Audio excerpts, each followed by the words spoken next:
भाषा की बात। प्रश्न 1। स्वर्ण श्रृंखला और लाल किरण से रेखांकित शब्द गुणवाचक विशेषण हैं। कविता से ढूंढकर इस प्रकार के 3 और उदाहरण लिखिए। कनक, तीलियां, कनक, कटोरी, नील, नीला, नभ, कोटक निबोरी। प्रश्न 2। भूखे प्यासे में द्वंद्व समास है। इन दोनों शब्दों के बीच लगे चिन्ह को समासिक चिन्ह कहते हैं। इस चिन्ह से और का संकेत मिलता है, जैसे भूखे प्यासे, भूखे और प्यासे। इस प्रकार के 10 अन्य उदाहरण खोज कर लिखिए। पहला, राजा रानी, राजा और रानी। माता पिता, माता और पिता। दाल रोटी, दाल और रोटी। अच्छा बुरा, अच्छा और बुरा। छोटा बड़ा, छोटा और बड़ा। हानि लाभ, हानि और लाभ। जीवन मृत्यु, जीवन और मृत्यु। नदी नाले, नदी और नाले। सुख दुख, सुख और दुख। मोटापा पतला, मोटा और पतला। परीक्षायोग्य अन्य महत्वपूर्ण प्रश्नोत्तर। प्रश्न 1। हम पंछी-उन्मुक्त गगन के कविता का मुख्य संदेश क्या है? सार रूप में लिखिए। प्रस्तुत कविता में कवि ने मानव को यह महान संदेश दिया है कि स्वतंत्रता प्रत्येक प्राणी को अच्छी लगती है, इसलिए हमें दूसरों की स्वतंत्रता का हनन नहीं करना चाहिए। यदि मनुष्य को बंदी बनाकर रहना अच्छा नहीं लगता, तो पक्षियों को बंदी बनाकर रखना क्यों पसंद आएगा? पक्षी सदा स्वतंत्र रहना पसंद करते हैं। यदि बंद पिंजरे में पक्षियों को सभी प्रकार की सुख सुविधाएं और सुरक्षा मिलती है, फिर भी उन्हें खुले वातावरण में उन्मुक्त होकर उड़ना रहना पसंद है।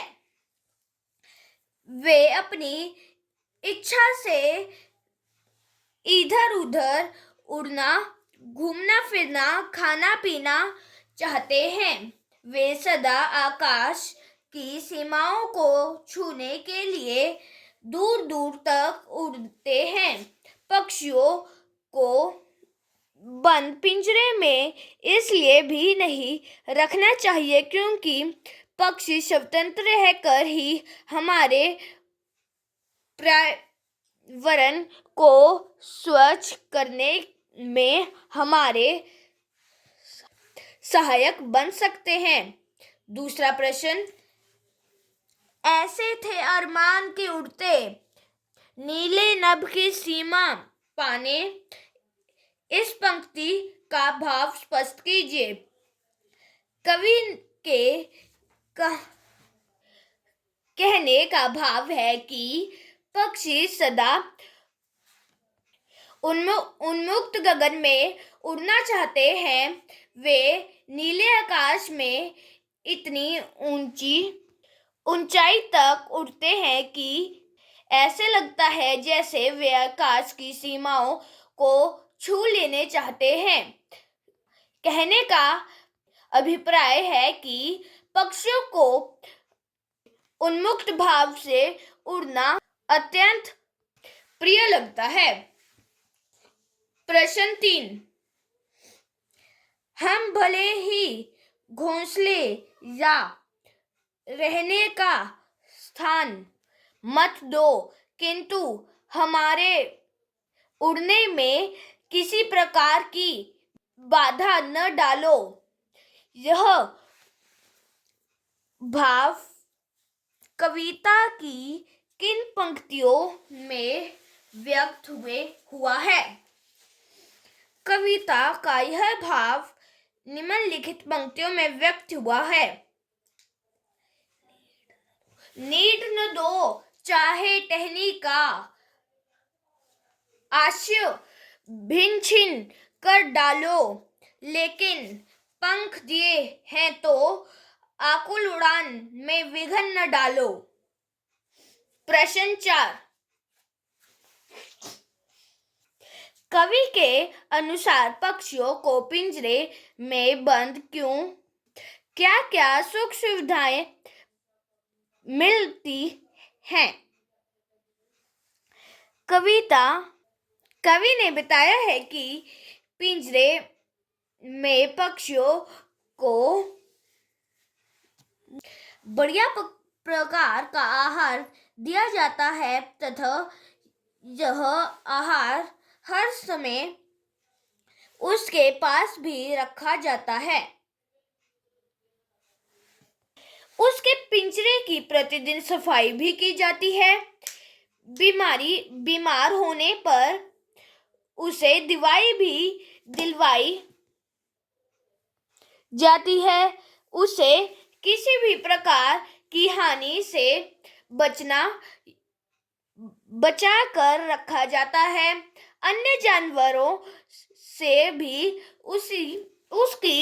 उसकी सुरक्षा की व्यवस्था की जाती है।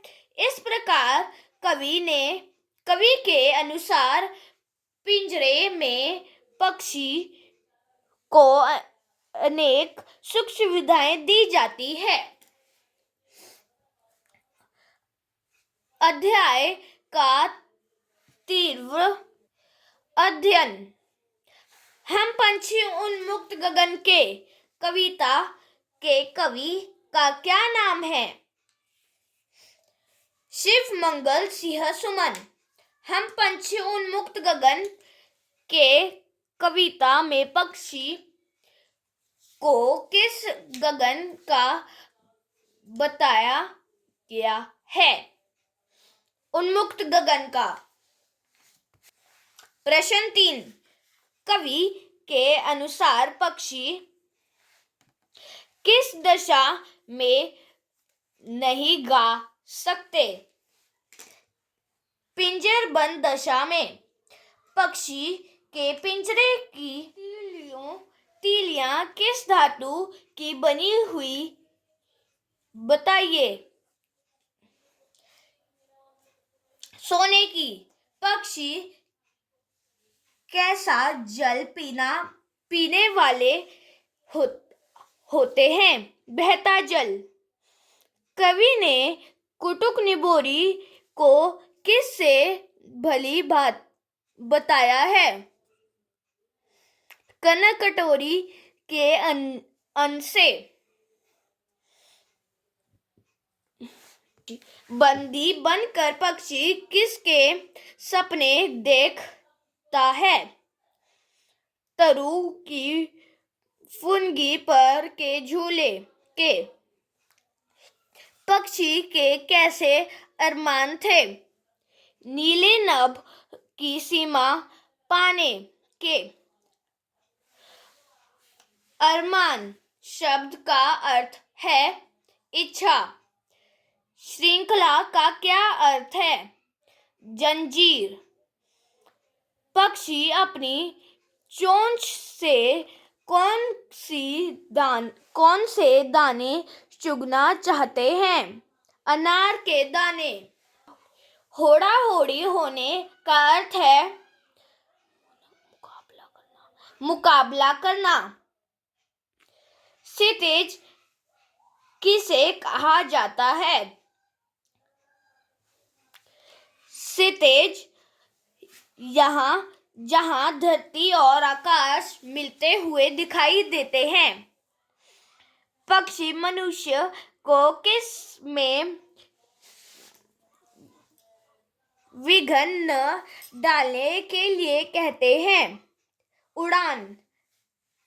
पक्षी उन्मुक्त रहकर कौन सी इच्छा पूरी करना चाहते हैं?